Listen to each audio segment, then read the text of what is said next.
जिस तरह से ये खबर सामने आई है, हम कुछ बोल ही नहीं सकते कि ये क्या हो गया है। जी, ये तो आपकी आत्मा को झंझोड़ने वाली खबर है, आपको चौंकाने वाली खबर है। हमारे बड़े करीबी मित्र थे बाबा सिद्दीकी जी। अब किसने किया है ये पॉलिटिकल मर्डर है जी। या इसमें माफिया इन्वॉल्व है या कोई आपस में प्रतिद्वंदियों ने ये किया है, ये तो आने वाला समय ही बताएगा। लेकिन ये खबर जो है ये दिल दहला देने वाली है, ये चौंका देने वाली है।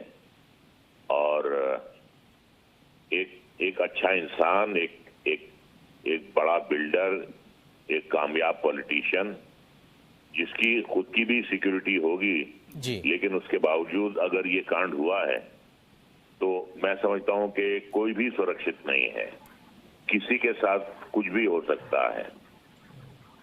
नहीं तो ये और बड़े मिलनसार इंसान थे जिसकी मिसाल है कि जब वो इफ्तार की पार्टी करते थे जी, तो शहर के सबसे बड़े बड़े लोग उसमें आते थे, इफ्तार पार्टी में आते थे, बड़े बड़े फिल्म स्टार भी आते थे। ये उनकी गुडविल थी, ये उनके लोगों से अच्छे संबंध थे जिसकी वजह से सब आते थे। तो एक हमने अच्छा शहरी खो दिया है, एक अच्छा पॉलिटिशियन खो दिया है और एक नामवर बिल्डर हमने खो दिया है।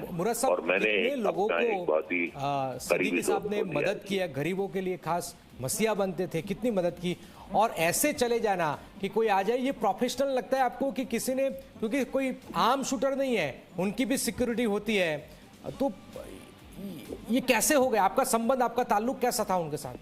नहीं, देखिए ये समाचार तो मुझे अभी मिला है और किसने ये कांड किया है ये तो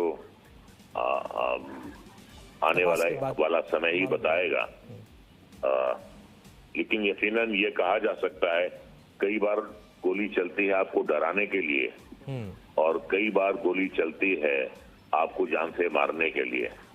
तो जो भी आए थे, जो भी कातिल आए थे, वो इसी इरादे से आए थे कि इन्हें जान से मारना है, वरना कहीं और जिस्म के किसी और भी ऐसे हिस्से में गोली मारी जा सकती है जहां इंसान बच जाता है। लेकिन ये जान से मारने के इरादे से आए थे और दुर्भाग्यपूर्ण वो कामयाब हो गए। अच्छा, अब इलेक्शन भी महाराष्ट्र के आ रहे हैं, आपको लगता है कि ये उससे कनेक्टेड है ये मामला मुराद साहब? अब ये तो जब पुलिस छानबीन करेगी तो पता चलेगा कि किस इरादे के तहत ये कांड किया गया है। और ये बात छुपने वाली तो है नहीं। बिल्कुल। अब सुना है कि 3 लोगों को गिरफ्तार किया गया है। जब पुलिस छानबीन करेगी तो पता चल जाएगा कि इस हत्या, इस कांड के पीछे कौन है। थोड़ा हमें इंतजार करना पड़ेगा और कल तक ये बात जो है बिल्कुल जो है साफ हो जाएगी कि इसके पीछे कौन है और किस इरादे से उन्होंने ये हत्या की है। एक लास्ट क्वेश्चन मुराद साहब, आपके कैसे संबंध थे सिद्दीकी साहब से? बड़े अच्छे संबंध थे, वो मेरे घर आते थे, मैं उनके घर जाता था। जो आपको जहन में रह गया? फोन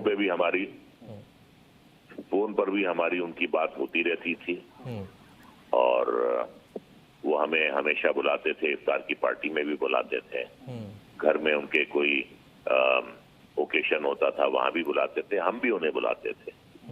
लेकिन कभी हम लोग पॉलिटिक्स पे बात नहीं करते थे। बिल्कुल। कभी हम किसी उनके बिजनेस पे बात नहीं करते थे। हमारी जो दोस्ती थी वो एक अलग दोस्ती थी, उसका पॉलिटिक्स से या कंस्ट्रक्शन से कोई ताल्लुक नहीं था। बहुत बहुत शुक्रिया मुराद साहब। રજા મુરાદે જે વાત કરી છે તે બાબા સિદ્દીકી એક ગરીબોના મસીહા તરીકે પણ એમને કામ કર્યું છે અને અનેક લોકોને મદદ કરતા, પણ જે રીતે મહારાષ્ટ્રની ચૂંટણી પહેલા જ મુંબઈની